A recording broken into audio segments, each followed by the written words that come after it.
রাজধানী বাংলা মোটরে এনসিপি কার্যালয়ে রাষ্ট্রপতির পদত্যাগ নিয়ে প্রতিক্রিয়া জানাতে ব্রিফিং করছেন এনসিপি নেতারা। সরাসরি চলে যাচ্ছে সেখানে।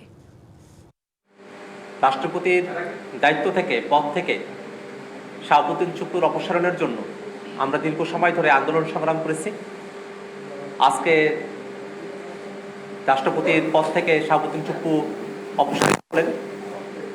তবে শাহাবুদ্দিন চুপ্পুর এই অপসারণ আমরা চেয়েছিলাম শাহাবুদ্দিন চুপ্পুকে সংসদে অভিশংসনের মধ্য দিয়ে অপসারণ করতে হবে, কিন্তু সরকার অভিশংসনের পথে না গিয়ে বরং এই ফেসিবাদের দোসর তাকে আজকে পদত্যাগের সুযোগ দিয়েছে।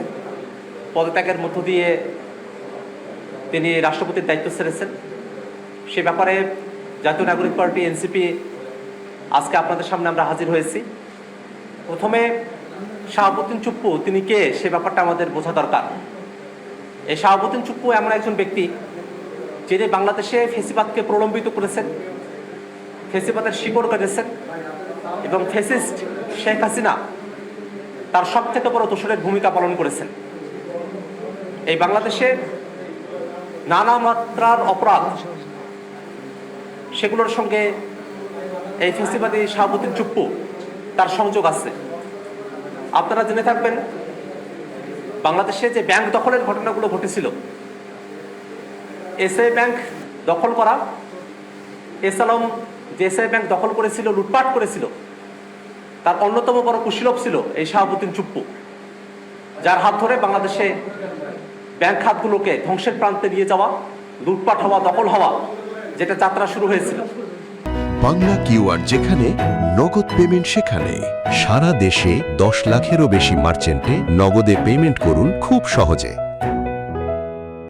এই শাহাবুদ্দিন চুপ্পু যখন দুদকে ছিলেন তখন তিনি নিজেও দুর্নীতি করেছেন এবং আওয়ামী সরকারের যত দুর্নীতি আছে সেগুলোকে ধামাচাপা দিয়ে আওয়ামী লীগের পক্ষে, ফেসিবাদের পক্ষে তিনি কাজ করেছেন। এমনকি তার সময়কালে বিগত দিনের প্রধানমন্ত্রী বেগম খালেদা জিয়া, তার ব্যাপারে যে জিয়া অরফানেজ ট্রাস্ট যে মামলা করা হয়েছিল সেই পুরো প্রক্রিয়ার সঙ্গে এই শাহাবুদ্দিন চুপ্পু তিনি যুক্ত ছিলেন। শুধু তাই নয়, 2024 সালে বাংলাদেশে যে নির্বাচন হয়েছিল, এই পাতানো নির্বাচন, সেই পাতানো নির্বাচনের বৈধতা দিয়েছিল শাহাবুদ্দিন চুপ্পু। তিনি তখন রাষ্ট্রপতির পদে আসেন এবং তারপরে 2024 সালে যখন কোটা সংস্কার আন্দোলন শুরু হয়, সে সময়টাতে 14 জুলাই বাংলাদেশের শিক্ষার্থীরা, আন্দোলনকারীরা, বৈষম্যবিরোধী ছাত্র আন্দোলনের যারা নেতাকর্মীরা ছিলেন, তারা সকলে মিলে এই শাহাবুদ্দিন চুপ্পু তখন তিনি রাষ্ট্রপতির পদে আসেন, তার কাছে গিয়েছিলেন সমাধানের আশায়।